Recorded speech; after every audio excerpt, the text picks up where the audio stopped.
मत्स्य अवतार भगवान विष्णु के प्रथम अवतार है। मछली के रूप में अवतार लेकर भगवान विष्णु ने एक ऋषि को सब प्रकार के जीव जंतु एकत्रित करने के लिए कहा और पृथ्वी जब जल में डूब रही थी तब मत्स्य अवतार में भगवान ने उस ऋषि की नाव की रक्षा की।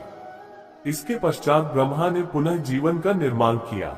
एक दूसरी मान्यता के अनुसार एक राक्षस ने जब वेदों को चुरा कर सागर की अथाह गहराई में छुपा दिया तब भगवान विष्णु ने मत्स्य रूप धारण करके वेदों को प्राप्त किया और उन्हें पुनः स्थापित किया। मत्स्य अवतार की कथा।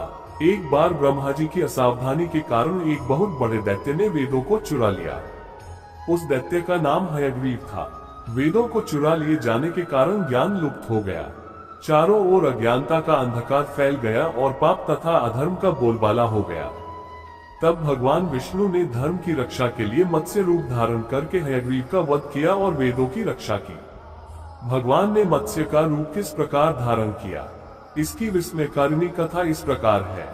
कल्पांत के पूर्व एक पुण्यात्मा राजा तप कर रहा था। राजा का नाम सत्यव्रत था। सत्यव्रत पुण्यात्मा तो था ही, बड़े उदार हृदय का भी था। प्रभात का समय था, सूर्योदय हो चुका था। सत्यव्रत कृतमाला नदी में स्नान कर रहा था। उसने स्नान करने के पश्चात जब तर्पण के लिए अंजलि में जल लिया तो अंजलि में जल के साथ एक छोटी सी मछली भी आ गई। सत्यव्रत ने मछली को नदी के जल में छोड़ दिया। मछली बोली, राजन, जल के बड़े बड़े जीव छोटे छोटे जीवों को मारकर खा जाते हैं। अवश्य कोई बड़ा जीव मुझे भी मारकर खा जाएगा। कृपा करके मेरे प्राणों की रक्षा कीजिए। सत्यव्रत के हृदय में दया उत्पन्न हो उठी। उसने मछली को जल से भरे हुए अपने कमंडलू में डाल लिया। तभी एक आश्चर्यजनक घटना घटी। एक रात में मछली का शरीर इतना बढ़ गया कि कमंडलू उसके रहने के लिए छोटा पड़ने लगा। दूसरे दिन मछली सत्यव्रत से बोली, राजन, मेरे रहने के लिए कोई दूसरा स्थान ढूंढिए, क्योंकि मेरा शरीर बढ़ गया है। मुझे घूमने फिरने में बड़ा कष्ट होता है। सत्यव्रत ने मछली को कमंडलू से निकालकर पानी से भरे हुए मटके में रख दिया। यहाँ भी मछली का शरीर रात भर में ही मटके में इतना बढ़ गया कि मटका भी उसके रहने के लिए छोटा पड़ गया।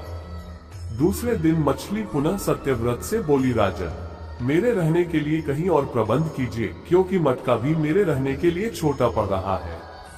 तब सत्यव्रत ने मछली को निकालकर एक सरोवर में डाल किया, किंतु सरोवर भी मछली के लिए छोटा पड़ गया। इसके बाद सत्यव्रत ने मछली को नदी में और फिर उसके बाद समुद्र में डाल दिया। आश्चर्य, समुद्र में भी मछली का शरीर इतना अधिक बढ़ गया कि मछली के रहने के लिए वह छोटा पड़ गया। अतः मछली पुनः सत्यव्रत से बोली, राजन, ये समुद्र भी मेरे रहने के लिए उपयुक्त नहीं है। मेरे रहने की व्यवस्था कहीं और कीजिए। अब सत्यव्रत विस्मित हो उठा। उसने आज तक ऐसी मछली कभी नहीं देखी थी। वह विस्मय भरे स्वर में बोला, मेरी बुद्धि को विस्मय के सागर में डुबो देने वाले आप कौन हैं? मत्स्य रूपधारी श्रीहरि ने उत्तर दिया, राजन, हयग्रीव नामक दैत्य ने वेदों को चुरा लिया है। जगत में चारों ओर अज्ञान और अधर्म का अंधकार फैला हुआ है। मैंने हयग्रीव को मारने के लिए ही मत्स्य का रूप धारण किया है। आज से 7वें दिन पृथ्वी प्रलय के चक्र में फिर जाएगी। समुद्र उमड़ उठेगा, भयानक वृष्टि होगी, सारी पृथ्वी पानी में डूब जाएगी। जल के अतिरिक्त कहीं कुछ भी दृष्टिगोचर नहीं होगा। आपके पास एक नाव पहुंचेगी। आप सभी अनाजों और औषधियों के बीजों को लेकर सप्त ऋषियों के साथ नाव पर बैठ जाएगा। मैं उसी समय आपको पुनः दिखाई पड़ूंगा और आपको आत्म तत्व का ज्ञान प्रदान करूंगा। सत्यव्रत उसी दिन से हरि का स्मरण करते हुए प्रलय की प्रतीक्षा करने लगे। 7वें दिन प्रलय का दृश्य उपस्थित हो उठा। समुद्र भी उमड़कर अपनी सीमाओं से बाहर बहने लगा। भयानक वृष्टि होने लगी। थोड़ी ही देर में सारी पृथ्वी पर जल ही जल हो गया। संपूर्ण पृथ्वी जल में समा गई। उसी समय एक नाव दिखाई पड़ी।